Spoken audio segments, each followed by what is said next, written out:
Okay. Well, hello, everyone. My name is James Dyke. I'm an Assistant Director of the Global Systems Institute, and it gives me great pleasure to welcome you to this afternoon's Global Systems Institute seminar, Planetary Management. I'm late as always. I am delighted to welcome to the University of Exeter GSI, Troy Vettese. Troy is a serial postdoc. His latest fellowship is at Berkley in the United States. He describes himself as, so what was the phrase, something historian? Environmental historian. An environmental historian. And I met Troy earlier this year. We were at an event in, that really doesn't have anything to do with planetary management, I don't think. But there was an evident meeting of the minds. There was a collision of intellects, and we got on tremendously well. So I have since then tried to see how we can have Troy come and give a talk, because it's very, very well timed. As you know, there's increasing interests in, let's say, post 1.5 narratives, right? So very soon, the aspiration to limit warming to no more than 1.5 degrees Celsius will be looked in the rear mirror. The weather's going to be going increasingly bananas, and governments, policymakers, industrial leaders are going to start grappling for things that they can do, levers that they can pull to try to avert potentially catastrophic outcomes. And so it's no surprise under those circumstances that we're seeing increasing interest, increasing calls, increasing funding, increasing research, increasing industrial activity in active interference with the climate system, responsible interventions, geoengineering. It can come under a whole umbrella of terms. And so Troy, I know, has been thinking about this topic a great deal, and he comes to this from maybe a slightly different tradition from many of the people here.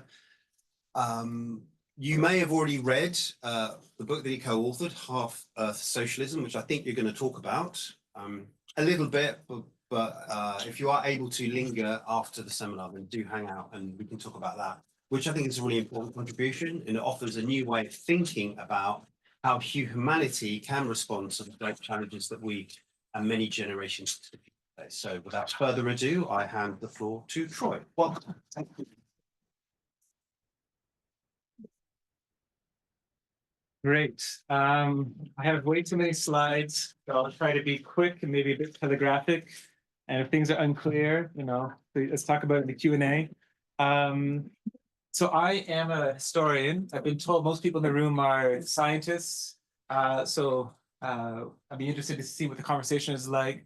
I actually co-authored my book with a climate scientist, and I think that was a fruitful discussion, but there's many different ways of looking at these problems. And what I'm going to be talking about today is really something that resulted from the last book, from Half Earth Socialism. Because in brief, that book was about what does an ecologically stable society look like? And we say, capitalism has this unconscious control of society. We're not deciding where investment actually goes. We need to plan the economy, within these limits. And the main policies we talk about are veganism, large scale rewilding, like half Earth rewilding, hence the title of the book, and energy quotas and renewables as ways to manage several different environmental problems and deal with problems of land scarcity. So that's what we were interested in. But when I talked about the book, in the book we're very critical of things like geoengineering, and nuclear power. But when we discussed the book, people just say, isn't rewilding on a very large scale also a form of Prometheanism, or this desire to control nature or direct nature and all this? And what I'm going to be talking about today is basically my reflections on those discussions, right? So I'm going to be saying, we have this problem of planetary management. Can we escape planetary management? Can we not have planetary management or not, right? But first, we're going to do something else totally different. What's this?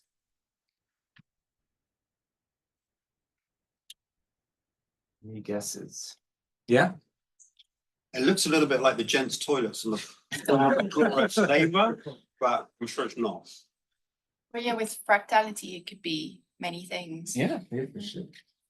But is it a painting? Is it Satellite image? Yeah, it's very definitely like as well. Sorry? Like the stitches of a book there. Yeah, it could be a canvas or a book. Or, yeah. Any other guess? river, yeah. Toxic chemical spill. But yeah, I would say in a way it's an intentional spill, right? So this is actually a picture of a huge tailings pond in the Canadian tar sands, the Canadian non-conventional oil industry.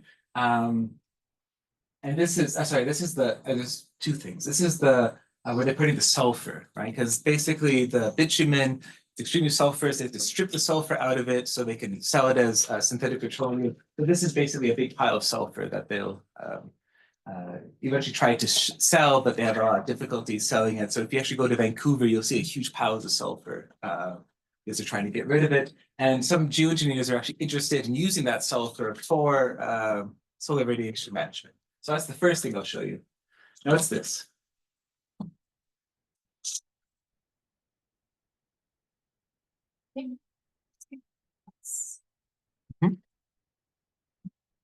Any other? Sea ice. To me, it looks a bit like calligraphy of some sort. Could be a Matisse, couldn't it? Sorry? Could be a Matisse. Yeah, yeah. And but this is actually the tailings pond. So this is where they're dumping what remains from when they actually have to strip the bitumen from the sand, which is why it's called the tar sand. So they have to separate it, and there's wastewater left over. This water will pretty much never settle, like the tailings inside of it, like the small clay particles are suspended almost indefinitely. And it's a huge, huge problem, something that was entirely unforeseen when they started the project. And it's the dikes to actually contain this amount of wastewater is the largest human-made structure on Earth. But again, from afar, it looks like something totally different, right? And basically what I'm interested in is why there are these Canadian photographers who are taking these very cool pictures, right? I mean, these are pretty awesome. And there's an avant-garde in the Canadian arts that are focused on these really awful industries. So people may have heard of Edward Bertinsky as one of these photographers. There's someone else named Louise Helbig, and they work on the tar sands and other extractive industries. And what's unusual about this, I think, is that these artists have been able to really see that there's something going on with this unconventional oil industry in a way that I think scholars really have struggled to describe it, right? So people say, okay, the tar sands or fracking, it's simply a worse form of oil, like it's more destructive or causes earthquakes or maybe causes rare cancers amongst indigenous people. But I think there's no real sense of how it's really a qualitative change in some ways. But I think these artists are really seeing that there's something quite different, right? And I think what they're sensing is what another philosopher talks about is the postmodern sublime, right? So if we think about the sublime, we have to go back to Edmund Burke, and he was writing the mid-18th century about these ideas of the sublime. And really, he's saying that it has to be a natural thing. He thought humans were not capable of evoking the sublime. It has to be something that's obscure, something that's immense, something that's terrifying. But it is a very powerful and very ambivalent emotion. So this is a form of the sublime we have created. And what this philosopher that I'm interested in, a guy named Richard Cover, who writes on the tar sands and writes on Bertinsky and these other artists, he says, if before we had perhaps the ecological sublime, right? As in like nature is very beautiful, very powerful. Maybe in the 20th century, we had the industrial sublime, related to left-wing politics, this idea of gigantic dams and great cities and railroads and all this. We have now created this postmodern sublime. So whereas before we thought nature could be sublime, but what the postmodern sublime asks is, can the destruction of nature also be sublime, right? And I think this is what their work is getting at. But these artists are not, this is Bertinsky right here. Here's a picture of the Canadian tar sands industry, and I can talk more about that later on. Again, I'm trying to squeeze everything into 45 minutes, but this is a gigantic mining site. There's also plenty of called SAG-D, as in they have to shoot methane down below to warm up the bitumen deposits and shoot them back up. And it was one of the pretty much the first, one of the largest non-conventional oil industries, apart from Nazi Germany and apartheid South Africa. And here's fracking in West Texas, another form of unconventional petroleum. So what these artists are doing is that they're hinting that something unusual is going on. And what I want to think through is like, what is exactly existing, right? How can we think about non-conventionals in a different way? So if we think about the difference between conventionals and non-conventionals, we have heard of peak oil. This is related to Martin King Hubbard's work in the 1950s. And he wrote this paper. He worked for Shell as well. He actually did some work on fracking at that point in time. And he was saying, basically, if you look at various S-curves of extraction in different US states, you can begin to predict when like the size of a deposit and when it's going to run out. And I'm sure people in this room know what S-curves are, but I'll talk about that later if it's not clear. And from that, he began to estimate when the US was going to reach its peak capacity, and then when the world was going to reach its peak capacity for conventionals. And he predicted around 1970 for the US and then 2000 for the world. And what's interesting is that he was fairly accurate, right? So this is also one reason why you had the oil crises in the 1970s, that the US is no longer a swing producer. Its reserves are declining. It cannot fill in if there's a shortage elsewhere, which it could before. And then similarly, in the 2000s, no matter how high the price goes for oil, they cannot increase conventional production, right? And that's why prices are shooting up.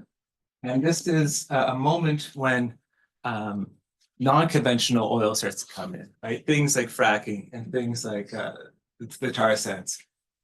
And I think when we begin to see this unwanted energy shift in a way, we always talk about a shift to renewables, but really we're seeing a very large scale shift to non-conventionals. Because right now the Permian Basin is the largest single oil field in the world. And I think this is going to be what's going to happen more and more in the future. And I think it also confronts us with a simplistic notion of what limits are, and also what, I suppose, different ways of planetary management. Because whatever Hubbard is saying is that we have discrete physical objects that we can understand and predict, and then we can measure those things and then try to control them in some ways. That's very similar to a limits to growth approach, right? And I think we need to, and we could call this maybe the first kind of planetary management of our maybe 3 or 4 planetary management styles we want to talk about today. So in the Limits to Growth, which, a big publication, 1972, there is this idea that we can plot these things with computer simulations, and therefore we need to have a certain kind of politics, often quite neo-Malthusian, controlling population growth, and also dealing in trying to control, revert to a steady state economy, and to use various economic tools from neoclassical economics, such as externalities and Pigouvian taxation, to balance this world problem. And in the 1980s especially, you see the term planet management occur repeatedly. There's a nice book on the Limits to Growth report and the Club of Rome around it that came out in the 90s called Planet Management. And but I would say whatever this group is doing, it is a fairly, I would say, almost like theoretically naive approach. And I want to be clear, I'm not a cornucopian or anything like that. And I've written on neoliberal critiques of the Limits to Growth, but I think we need a more nuanced and flexible way of understanding these planetary problems and this problem of limits. So, right? So I'll park this for a second with this Limits to Growth approach that is very similar to peak oil and Hubbard's peak. So if it's not simply we've started to run out of conventional oil, and it hasn't just led to shortage or scarcity. There's been a replacement or a substitution with things like non-conventionals. What exactly is going on? So I worked quite a bit on the tar sands, and I'm not saying Tarzans. People often think I studied the Canadian tar sands, and they're like, wow, that's a really niche topic. But no, the tar sands is what I'm working on. And my friend, a guy named Cameron, who worked on fracking in Texas. And in his dissertation, he was talking to a geologist, and the geologist said, there's no geology anymore in fracking. It's a different kind of production, right? So if before, what happens is you have the source rock, eventually, as like the methane expands in these deposits and these rocks crack, and there's fractures where the oil and the methane can escape, and eventually it hits a seal rock where it's contained as an oil deposit. And part of the fun, in a way, as a geologist was trying to guess where that oil was going to end up, right? And this, in many ways, is similar to hunting, right? And actually, the rules of capture in the United States was based on hunting law, as in if you found it, it's yours, right? So geologists are hunting for oil. They often use that metaphor in their memoirs of their careers and so forth. So this is this conventional oil production, right? And instead, with fracking and with the tar sands, you no longer have to search for where it is, right? Like, you know where it is already. It just happens to be trapped, right? And similarly with the tar sands, there's not much work in exploration. They know where the bitumen is because it's also fairly shallow. And in the Permian Basin, they know where it is because it's already the most drilled site in the world. They have tons of cores. They know where things are. It's not about finding things. It's about trying to control basically the geological lifespan of this fossil fuel. So here's basically showing how important the Permian Basin has become. And that's not just all fracking, that's just the Permian, right? Here's the importance of the Canadian tar sands, 3.3 million barrels. So what I want to think about is if we're shifting from searching and hunting to a kind of manufacture of oil, right? So what these geologists say is not really geology anymore, it's now like a factory, right? And I want to think about this problem in a similar way to some of my earlier work, where I was trying to understand, why does extinction happen so often under capitalism? Like, other societies didn't have very much extinction. It definitely did occur, but it was a fairly rare event. People didn't even believe extinction was possible until the mid-19th century. And then suddenly we have a society that is producing extinction all the time. And what I tried to argue was, you have, let's say, a wild animal, and when it is included in an economic activity, at first, you hire people to, let's say, go hunt for, let's say, beaver, or hunt for fish or something like this, go fishing. And then to make more money, you simply hire more people to do it. So in Marxist terms, I don't know if there are any Marxists here, but in Marxist terms, we would call that formal subsumption. And what that means is the capitalist or the owner doesn't control how the work is done, right? So it's only formal control. The worker is still doing it the way, or the artisan or the hunter still does it the way they want to do it, and they have done it before. And the only way to increase profit is to simply hire more people, right? But eventually you're going to hit a wall, right? Eventually you're going to hunt all the beaver or the fish or whatever it is, and you're going to confront scarcity. And then you have to shift over to what a Marxist would call real subsumption. And that means you have to control the process directly. That means a shift from having artisans working maybe in their own workshops or working at home, to bring them into a factory where you then, as a capitalist, set the pace of work. You also control the machinery to de-skill them, to increase productivity. you attach this machinery to energy sources so you can make it more productive in various ways. So you're directly intervening in production.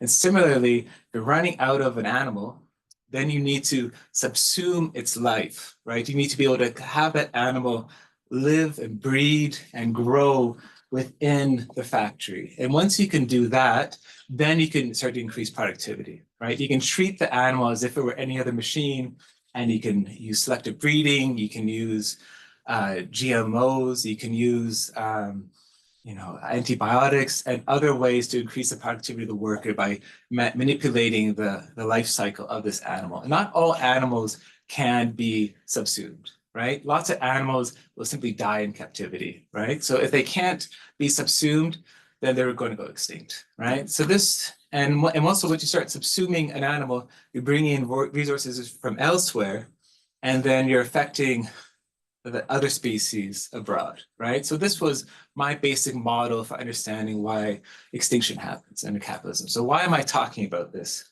I'm saying, or what I think is happening is like these capitalists, they are no longer able to hunt for oil, right? The era of hunting for oil, so what you would call, again, formal subsumption in a way, is gone, right? So now there has to be a shift to real subsumption. And that means they have to control the life cycle or the elementary cycle of carbon, right?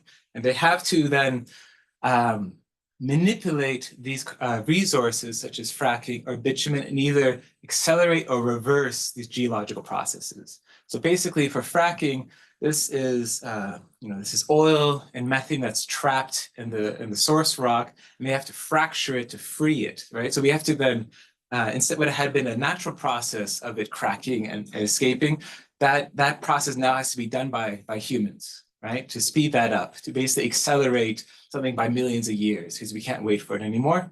And similarly, with the tar sands, we have to reverse that process. So the bitumen is basically hydrocarbons that have gone too far up, as in they didn't hit a source rock, so they went too far to the surface where they could be eaten by bacteria and become a decayed hydrocarbon that we then have to restore the various links by hydrogenating this decayed hydrocarbons. We have to reverse the life cycle. And this is how we're expanding this resources available. So this, in a way, is another form of planetary management, right? So the first one was this neo-Malthusian limited growth approach. This is, I think, like the capitalist approach, right? And then once you think about that, you see this kind of everywhere. I mean, basically, we have a nitrogen shortage. We have to accelerate the nitrogen cycle. We have to bring down more nitrogen from the air. And we do this through Haber-Bosch. Not coincidentally, the technology used to hydrogenate oil, as in to make synthetic oil, which was first used by the Nazis, is drawing directly from the Haber-Bosch process. It's a very similar approach. And you have Berkley, and Berkley actually shared the Nobel Prize in Chemistry with Haber, I think, rather than Bosch. But they shared the prize in 1931. And this was used to actually turn coal into petroleum. So again, this is what's happening here. And I think what we're seeing now is a shift towards trying to control the life cycle of carbon, and not necessarily in the most environmental way or the best way, but I think there's increasing interest in technologies like carbon capture. I mean, obviously David Keith was very closely connected to a lot of research in the tar sands in Canada.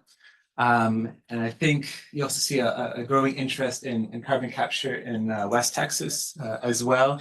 And I'm not entirely sure to what end this research is going, as in, is it merely greenwashing? Or is it an approach to have enhanced oil recovery where you pump carbon dioxide underground to get the last little oil out? I'm not entirely sure, but I think this is a sort of capitalist way of controlling the life cycle of carbon, right? So this is this planetary management. And I think it leads directly to geoengineering, right? Again, this is not to say capitalists are trying to manage the life cycle of this element doesn't mean they're going to treat it well or they care about the ecosystem. Like when we have stopped, we've run out of fish or run out of cod in the wild and we start having fish farming, the fish farming is not meant to heal the, the ecological rift that we've created in the wild, right? It's meant to just continue production, right? So I think something like geoengineering is an example of managing this, this corrupted life cycle of this element. Of course, as people in this room know, the idea for solar radiation management doesn't come from a capitalist, it comes from a Soviet scientist, Budiko in the 1970s. And this will, I think, lead us to think a bit differently about another form of planetary management, which we call like an eco-socialist planetary management. But first, I want to say a little bit more about the Anthropocene and about why, I'm curious what this audience thinks about this. Like, why has our response to the Anthropocene been primarily geoengineering, right? Like, why does it come up almost right away, right? It's mentioned, even I think in the 2002 article, maybe by Kreutz, and obviously by 2006, makes an important intervention to support geoengineering. So why is that happening? In some ways, it's unusual if you think about what is the history of Earth system science. Obviously, it comes from a series of accidents, a series of unintended disruptions to the Earth system. The two main ones being the discovery of the ozone hole, and the other being the realization that nuclear winter is a real prospect if there were a war. And what I find unusual is that when these two problems were discovered, the response was to step back, right? To do less, to join up with the peace movement, right? Rather than to, I would say, manage, right? And managing being like, we have to increase our control to deal with the problem. And then there it was a reduction, right? But instead, Kreutzen argues for geoengineering, and I think a similar way to reduce, like to step back, to not manage, would be to rapidly reduce methane emissions. This is a slide I stole from my co-author, from Drew Pendergrass, and basically, as people in this room know, methane is a very potent gas, doesn't last very long. So if you cut methane emissions drastically, you will see a cooling effect, or you'll see a real effect. And Drew basically calls this like this blanket that you can create by reducing methane emissions. And in some ways, it'd be very similar to geoengineering, right? As in, it would buy us some time to deal with warming and to have a transition and to wait for CO2 to actually start to break down in the atmosphere. And obviously it's going to last much longer than methane, but no one's arguing for a drastic reduction in methane, right? Instead, it's a turn to more management, which again, is a bit unusual. And here's just a chart saying, yes, of course, methane is mainly, people talk about fossil fuels, but the largest source is agriculture, right? And of that, of course, it's livestock production. But massively reducing that is not on the agenda. Yeah, here's obviously this, how long methane lasts versus CO2. So we've talked about having this one kind of planetary management, this kind of naive approach that we see from the neo-Malthusians. Then we can see what capitalists are up to in some ways with this non-conventional push, right? It's controlling the life cycle of animals and elements.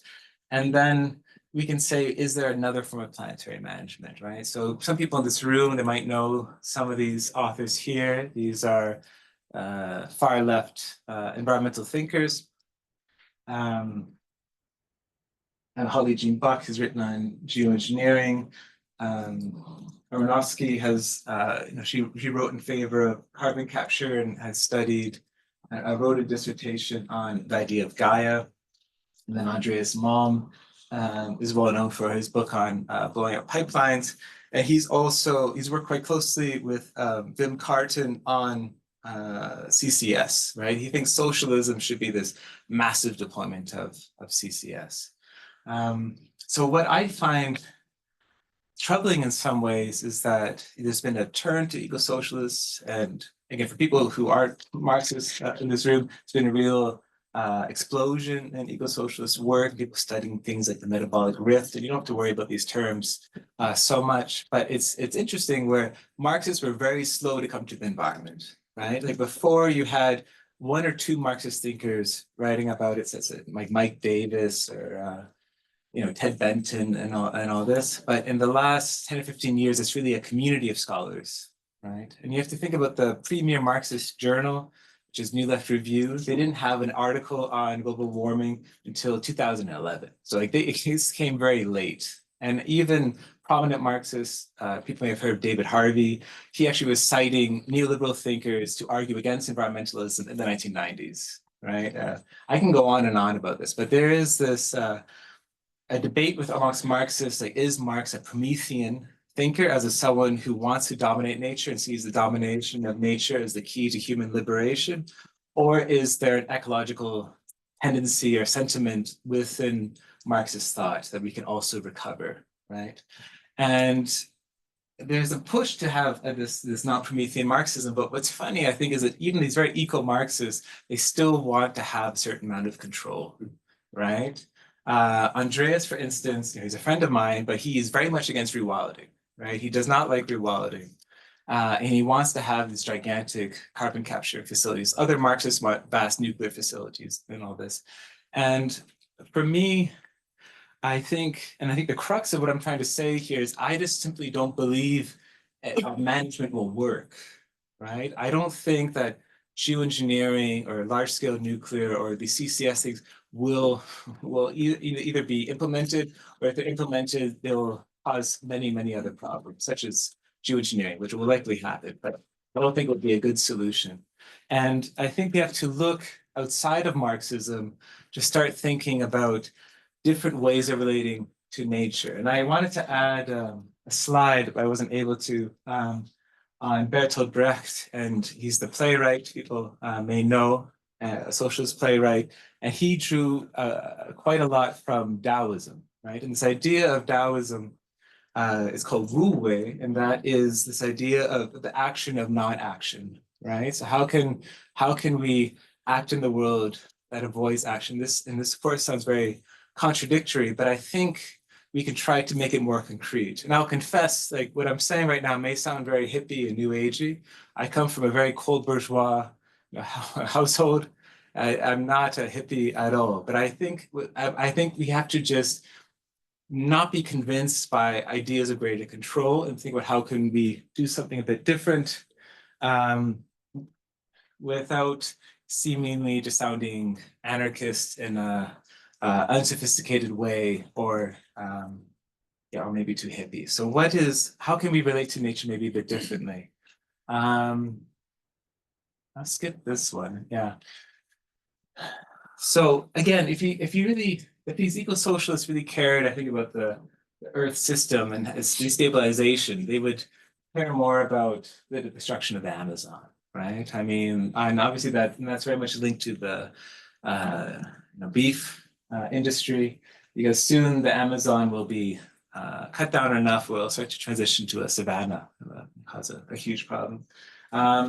And again, rewilding, to return to my original point, why do I find rewilding different from these other approaches that I've discussed so far? Like, why is it different from nuclear? Why is it different from non-conventionals and all this? And the first picture I had was a picture of a wolf from Yellowstone Park. People here, I'm sure, know they reintroduced wolves to Yellowstone after a long absence, and it totally changed the park. And that's and the behavior of the other animals, which allow different plants to grow and reduced erosion, and many other things changed. And that's probably the most successful, but there are many other examples of rewilding. I have a picture here of a sea otter. I'm Canadian, the west coast of Canada, there used to be a lot of sea otters. They were hunted to near extinction. Again, kind of thinking about this real subsumption of nature, as in people just killed a lot of otters, reduced the population. That allowed sea urchins to just spread without any kind of predator, destroy the kelp forest. The return of the sea otter has allowed the urchin population to be kept down and allowed kelp forests to come back, which has sequestered a huge amount of carbon, right? But I think we should not just think about rewilding simply as another lever to pull in terms of managing the Earth system, right? I think what it should push us towards to think is that how, we by ourselves probably cannot achieve very much as a single species, right? Again, we could try to build those nuclear reactors, try to geoengineer and all that, but I think we'd be much more effective and much more honest if we recognize the limits of our abilities and say we need the help and cooperation of many other species, right? So if we give room for other species to do the work and to live the lives they want to live, suddenly we can actually achieve a lot more. And that's where I think rewilding is different from other forms of planetary management, right? Because rewilding is also predicated on a lessening of control and also accepting there's a certain amount of uncertainty. When you start to rewild an ecosystem, you don't really know what's going to happen, right? I think this is what troubles people like Mom, where he wants to have things controlled, right? He wants to think, how much carbon are we going to draw down in 2045 or 2050? He wants to be able to calculate that. And I think with rewilding, it could be a very powerful tool, but it's also one that is unstable, is unknowable. And I think it just is a better way to realize our own position in this world, but a powerful one. And I think it relates more broadly to the problem of socialism in general. So, I'm a Marxist. I work a lot in planning theory. I study a lot of socialist history. The Eastern Bloc and other societies, they got some things right. They got a lot of things wrong. What can we learn from that? And my co-author is really interested in this Hungarian economist named Kornai, and he made like the perfect planned model for the Hungarian economy in the 1970s, right? He talked to all the factory managers, he talked to all the experts, he had all these economists working for him. They made a beautiful neoclassical model of the economy. But once he tried to implement it, suddenly people started giving him bad information, right? Because they didn't want to be controlled by the plan. And it simply didn't work. And I think this relationship between how do we get knowledge, how do we enroll people into the plan, how do we get people to cooperate is a huge problem for socialists, right? And I think it's a similar thing where one has to almost take a Taoist approach of like lessening our control to increase the potential capabilities we can have. And this is where I think one has to let people engage in planning. And I think, for example, when we talk about climate assemblies, people want to have climate assemblies of people chosen randomly to draw up various plans, but they want these assemblies to complement or be, subservient to legislatures and to also, expert advice and all that. It's supposed to come up with a certain plan, but they also have no control. I think really letting go is to have these randomly chosen people really be the locus of power, right? And I think that's hard even for socialists or for climate activists to really let go and to trust people to make the right decision. So I had a slide here before. This is C.L.R. James, a very interesting Caribbean socialist in the 20th century. He's probably most famous for writing the Black Jacobins about the Haitian Revolution. He wrote a short pamphlet called Every Cook Can Govern, and he really argues for socialism. It has to rely on direct democracy, on this Athenian model of sortition, of people taking turns governing themselves to avoid the threat of dictatorship. Evan Meixens Wood has done some also really interesting work on Athens, maybe as an inspiration for socialist politics. So I'll be brief about that, but I think it's the same problem as the rewilding problem in a way. That's what I want to get at. And I think also we need to rethink, I suppose, a certain, like a new kind of sublime as well, right? I think, I'm not entirely sure what that would be. I think like a proper eco-socialist, if there's a more humble approach of knowing the limits of our power and our knowledge, and to really realize and see us in this, I don't want to sound I don't want to sound cliched or use cliches, but I think to really see how we're dependent on many other species, and we are just one species amongst many who are maintaining this broader Earth system. So instead of this Burkean sublime of seeing nature just as something horrifying, but rather to see nature as a collaborator, but someone who we have to respect and work with, so we can all save each other. So I think we have to work towards that as well. So I'm gonna leave that there, and I'd be interested to hear what you think. Thank you very much.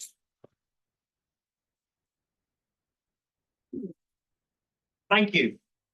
I'll get to you eventually.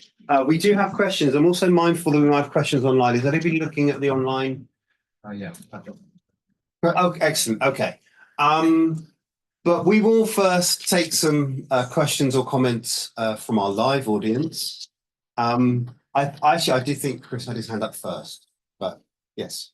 Okay. I'm just wondering, in terms of how exclusive you're making this rewilding, I was wondering if you have some idea of a more hybrid approach, or including rewilding with other approaches. And also you have this idea of management being quite controlling, but you're speaking to someone from business school, they might say, well, we're not controlling, we are facilitating or cooperating.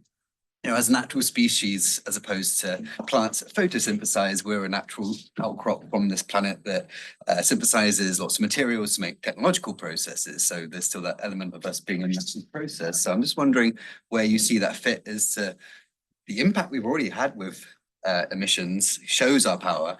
Where does that fit in with this rewilding? And I mean, in terms of a kind of synthetic approach, I mean, as I mentioned before, renewables is obviously extremely important to this, and rewilding can sequester probably a huge amount of carbon. Some estimates are like 800 gigatons over the next century, which is no other technology comes close to that.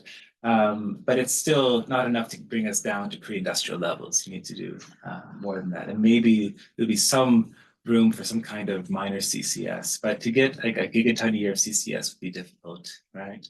Like the amount of energy you need is like 300 joules or something like that a year to get like a gigaton. As in, I think rewilding needs to be the centerpiece in a way, and at this very large scale. And if you do something like the half Earth, then you have to plan around that, because you need to think about agriculture. You got to think about where we're going to get land for everything. I mean, in a fairly densely populated place like Europe, if you just have biofuels and renewable energy, you're going to take up a lot of land, having existing energy needs met through renewables. So we need to reduce energy consumption. But I suppose I'm not necessarily, or maybe one could say, can we have some geoengineering? I'm not sure what you're really meaning by what is a synthetic approach, I suppose. well, just only, I mean, I'm more of an artist than a scientist, so I just think of human and everything that we do and touch and create in our, our urban environment. So effectively, a manifestation of our natural environment.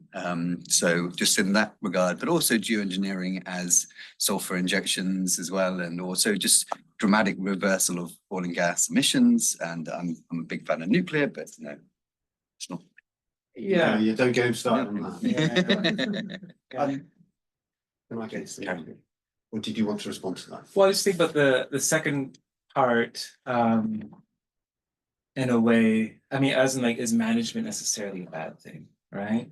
I think we need coordination, right? And I think we can't simply, for example, I am really opposed to Elinor Ostrom, right? And Elinor Ostrom is a very popular figure on the left, and most people don't seem to realize that she actually was a neoliberal. I mean, she gave a Hayek lecture at the leading neoliberal think tank in the UK, and she was the president of the Public Choice Society. So I think we can't simply say we have small scale communities, no one governs each other, right? I think this, what Foucault says, like the art of not being governed. I think that's not good enough, right? I think we need to, do something, but the question is like, how can we like, take turns governing each other, and also I think realize the limits of what we actually can achieve by ourselves, and that also would expand into like what would work look like under socialism. I don't think you would really want to have super hierarchical, organizations, but it's not to say we can't have coordination. So something like that. Yeah. Okay, thank you. Lester? Thanks a lot. That was really cool. But I have a couple of issues with the idea of Marxists not dealing with the environment, especially in Latin America, right? So you have all these other Marxist tradition that is outside of the US-centric and Eurocentric left-wing thinking. And it's always about the ecological crisis, right? And in a way, because it comes from all this indigenous knowledge that in Europe is seen as like a lesser form of understanding. So that's one thing that I find in that maybe there's another history there. And I'm thinking also of other socialist experiments like in Chile, right? That was probably one of the few socialist democracies we have in Latin America, Mexico, by the way. So it comes from someone that has this history of socialist revolution that more or less failed massively. But here, what you're saying is something that a lot of the SDSers and a lot of the other Marxist thinkers that come from these ecofeminist traditions have been trying to deal with, which is the issue of control and management, which I'm not particularly a fan of, right? So how do you speak to that like long-standing tradition? Are we just thinking from the classical Marxists like Harvey, that, yeah, you're right, that the ecological issue was not there, but there's all these other strand of Marxists that have been dealing with that.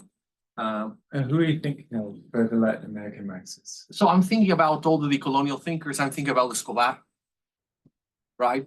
I'm thinking about Eduardo Restrepo. And all these guys come from a Marxist tradition that are thinking more cultural studies, Stuart Hall, this racial capitalism stuff that is now very trendy, but has been there for ages. And that had always been a conversation with nature. And I'm thinking that the issue of control you're talking about has always been at the center of those debates. And we have some of the sociologists of science here that have been dealing with that, like Andy Pickering, for instance. Oh, Pickering's here? Yeah, Pickering was my PhD supervisor. Oh, okay. Yes, and that guy has been dealing with that huge issue throughout his life, with this idea that we need to control technology and how we can think of a different engineering, a different kind of cybernetic approach. So the way that's why I really like the presentation. You were speaking to that trend. I mean, in terms of the Latin American stuff, I'm happy to learn more, and if I miss something, happy to correct that. In terms of the STS Marxists, who are you thinking of in feminist mind? Well, I mean, there's Haraway. You're talking I wouldn't about. call her a Marxist. She calls herself a Marxist, but I wouldn't call her a Marxist. Why wouldn't you call her a Marxist? What are the tenets of that Marxism? I just don't think she uses Marxist concepts. I mean, I go in her work. I just don't see much engagement with the Marxist corpus, and I think I have other problems with Haraway. One that I'm really interested in is this problem of companion species that she cares about, and she likes this idea of becoming with.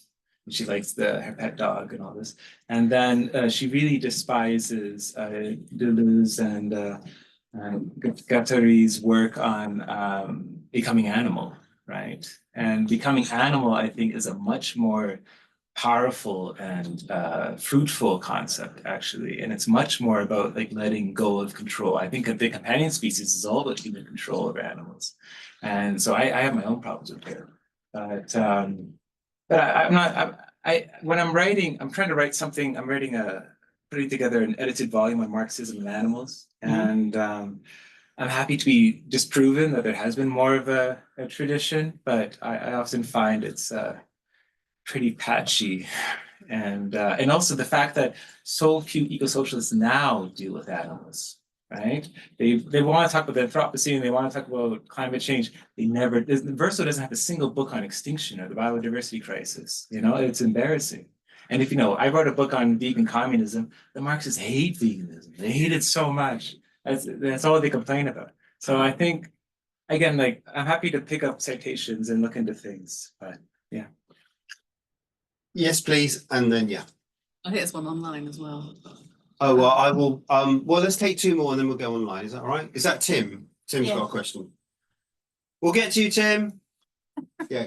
I'm just thinking about the historical analogies you gave about the hole in the ozone layer and the nuclear winter. And I think a lot of people react to the climate crisis in that they think, oh, technology will come up with the solutions. A lot of people I know don't change their lifestyle because they just think what I do as an individual is meaningless and technology is going to sort this out. And actually the hole in the ozone layer was like that, right? So there are lots of historical events where scientists have found alternative ways of doing things which sort the problem out. And if we even think about COVID, a much more recent historical event, everyone had to kind of lock down and put their lives on hold until the scientists sorted it out and came up with a vaccine. So are there historical antecedents where everyone did have to change how they live their lives to sort of problem? Well, I mean, I would say the substituting of CFCs for whatever the compound is, it's a pretty low tech solution. But and they were running out of the patent anyway, so I guess DuPont was quite happy to switch over. But you know, so I wrote this one article on the confrontation between Paul Ehrlich, you know, and Julian Simon. They had bet in the 1980s about whether the price of some commodities like zinc or copper, whatever it was, would fall by 1990, right? And the idea was that the market would be able to register scarcity, right? So they both agreed the market can measure these things. So if there was a real lack of resources, it would show up in prices, right? And by 1990, Simon won, the neoliberal won. So he has this cornucopian vision, and that's actually quite different from neoclassical economics. People often conflate neoclassical and neoliberal economics, but they're different, and I can talk about that more. But he really had this faith that the market would always produce a substitute, right? But always come up with a solution. If you read neoclassical economists from the 1970s, when they're dealing with the energy crisis, they look at it and be like, well, you know, if there isn't like a limitless energy source, then the neo-Malthusians are right. Eventually things will stop, right? And we don't know if we'll have this limitless energy source. That was their approach. And the neoliberals tried to fight that. And, you know, if the bet had happened in a different 10-year period, you know, Ehrlich probably would have won most of those periods, but it doesn't really matter in a way. Because again, I think this neo-Malthusian limited growth approach is not a flexible, interesting, you know, understanding of what resources are and what our relationship to resources are, right? I think the neoliberals actually have a much more nimble understanding, because like they would say that we don't care about the thing, we care about the service the thing provides. So they would say you have so much copper wiring for, you know, telegraph or whatever, and then that can be replaced by satellites, and then who cares about the copper, whatever it is. But the thing is that we can have, with this real subsumption of nature, right? By controlling these elementary cycles and these species, we can still have cheap stuff, right? So that problem doesn't show up in the prices necessarily. But you also have a destroyed environment at the same time. So these things can both be true at the same time. And we have to make a decision, is like, how much do we want to take from nature? How much do we want to wreck with the earth? And that's a different problem, right? In terms of your question about like, have things failed? I mean, I think this Simonian faith that there always will be a solution. I mean, he'll be right until he's wrong, I guess, you know. And that's a real problem of faith. And I think as COVID showed, I mean, that was not the big one that people were worried about. There will be another big disease, whether it's avian flu or something else. And the production of zoonotic diseases has increased, obviously, enormously since the 1970s because of the livestock industry. So I wouldn't have faith in this. Again, I think the neoliberals are very sophisticated thinkers, and I mean, as a historian, that's what I work on, is neoliberal environmental thought. I think they're much more interesting than the neo-Malthusians, but they're wrong still. So I think the idea is if we step back and increase the stability of the Earth system, that give us some buffer, that's probably a better approach. Okay, thank you.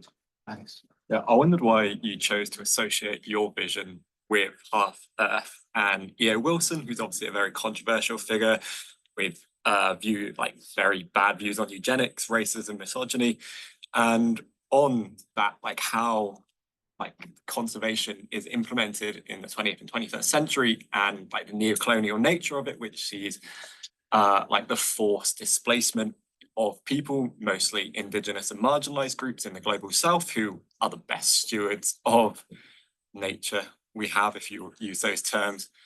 And I mean, you can look at books like Ministry for the Future and how Kim Stanley Robinson viewed half Earth in that, which is the forced displacement of people in order to create half the Earth for nature, half the Earth for people. And it sort of entrenches that nature society divide rather than recognizes that we are nature, sort of thing. So yeah, why half Earth? Yeah, I mean, the point I tried to get across in the book is that the history of conservation is a really bad history, right? I mean, and it's not just Wilson. Wilson, if anything, comes off as like almost like the least awful. He's still awful.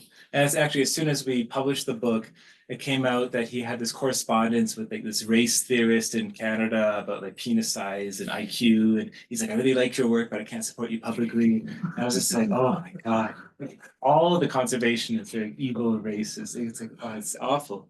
And again, we write pretty harsh things about the Wild Foundation and all that. But the thing, and like Dave Foreman is also odious, but the thing is that there is that relationship, right, between habitat and biodiversity, right? Like that hasn't gone away. And we have to figure out like what is a socialist conservation, right? And I think we can say, oh yeah, agroecology, or we have these maybe mixed kind of half wild, half used, half developed ecosystems, or whatever we want to call it. But I think we have to recognize that, if you want to have core areas and corridors and carnivores, right, which is what you need to really build up a strong ecosystem with good trophic links and all this, then you do need space, right? And the question is, how can we build up these areas while making sure poor people don't bear the burden of this, right? And that's the challenge. And I think it's also realizing how much do we need to take from the world, right? Take from everything else. And I think if we realize if we don't eat meat, suddenly it frees up so much land. And so we can reduce it that way. If a bunch of rich, environmentalists is like buy up land and put up, make them into exotic meat ranches, that's bullshit. I don't like that kind of rewilding, but we need, I think, to put forward a better approach, because otherwise we're saying we don't care about biodiversity. And that's what the left has generally been doing. And I think what we try to do in the book is just to confront that head on, and not pretend that, that there's a good conservation history or that we can ignore these ideas. So that's what we're trying to do. Okay, thank you. I did want to just get at least one question online, because I know Tim had his hand up for quite some time. 3 people. Well, but what are the so what do we have? Is it a question from Tim? Tim's got his hand raised. He can unmute himself. We might be able to hear him. I don't know. Or can just the free hands who people who've got questions. Alex Pritchard. I mean, he had a question in the chat as well. So Alex, do you want to go first? Self-organized. Awesome. Sure. Yeah. Thanks. Can you all hear me? Yes. Great. So the question's about your relationship to the anarchist movement. So it's really weird to hear you sort of talk about the need for mass participation and grassroots rewilding and so on, and sort of distance yourself from the anarchist movement that's been sort of presenting these ideas fairly clearly for at least 100 years. And then when you say that the Marxists haven't written around, that may be true, but there's also the really famous book by what's his face, whose name I'm forgetting now, by Kei Saito about Marx and the Anthropocene, which links really closely to the degrowth movement, which again I didn't hear you talk very much about. So let me just rephrase the question as a question. What's wrong with the anarchist movement as far as you're concerned? I suppose my skepticism towards anarchism, I'm talking to like a black circle on the ceiling. Yeah. Okay, is that I think we do need to engage in some kind of planetary organization, right? As in, we need to organize ourselves as a species, and we need to deal with problems of coercion, and we cannot simply have small scale communities. We can't simply rely on thinkers like Ostrom. I haven't seen a critical engagement with Ostrom from anarchist thinkers. But I mean, if you want to direct me to some good anarchist theory, I'm happy to look at it. I mean, I do applaud the anarchists for caring about animals a lot more than Marxists have for a long time. And what was the second point? Sorry, what was it? Fox and the Anthropocene. Oh yeah, Saito. So with Saito, Saito fits in with those other eco-socialists I mentioned, where I think he just wants what Rainer Grundman calls a good mastery of nature, right? So these Marxists, they think, okay, capitalism is irrational, it's messing up the world. Socialism will just close off these metabolic rifts, and we'll turn the world into like a nice, Netherlands where it's all parks and it's all green. But I think that's not good enough, right? And I don't see this openness amongst Marxists to be like, we don't really fully understand nature, we fully rely on nature, and we need to have this like wild, uncontrolled element in nature. And that's just totally absent. That's why they're after very similar technologies to these capitalists, but they think the state can do it better. And that's where I disagree. And I also think Saito's attempt to make Marx into an ecological thinker a bit unconvincing, right? I think the evidence, especially in the last book, is a bit thin. And I think the point is we should be critical of Marx. As a Marxist, we can use Marx against Marx, or we can be critical of Marx, and Marx doesn't have the answer for everything. And Marx also was very much opposed to the utopian socialists who had a much better stance on animal rights and all that. So I think we have to be more critical. But Okay, thank you. And I think we've got time for just one more question online. So yeah, so I think that's you, Tim. So if you've got okay, there was Peter Horton as well, but never mind. Yeah. My question. Hello. I agree. Two Tims. We got two Tims. Yeah, we got Peter Horton. Was that? There's Peter Horton with his hand up. Peter always puts his hand up. I mean, I'll leave you two guys to fight it out online. Who wants to ask the question? Go on. Who's gonna? Tim, go on. You go. Tim, you go. Tim Newton. You go on. You go. You're there. Go on. Okay, it's an interesting talk, Troy. I just wondered if you could say something about why rewilding would be more than a niche activity to really make some difference to the carbon economy, species extinction, and what have you. Why would it be more than something that remains rather niche? Well, if you do it at a gigantic scale, if you do it at the half-Earth scale, if you increase the amount of nature preserves by 5 times, it would have a pretty huge effect, right? I mean, and there is that close relationship between, again, biodiversity loss and habitat. And if we only protect like 10 or 50% of species, of land area, we're going to lose half of the species by the end of the century, probably. And if we protect half of the world, then we're only going to lose around 15% of species. And that's still a lot, but 50% is something as bad as when an asteroid hit us, 66 million years ago. So that's a pretty important difference. And also, if you care about the Anthropocene and Earth system science, it's biodiversity and the living part of the planet that manages these elementary systems to a great degree. The destabilization of biodiversity is one of the main causes of why we have the Anthropocene. So to kind of build up that capacity again is going to take a lot of space. So I think it's definitely not just a niche solution.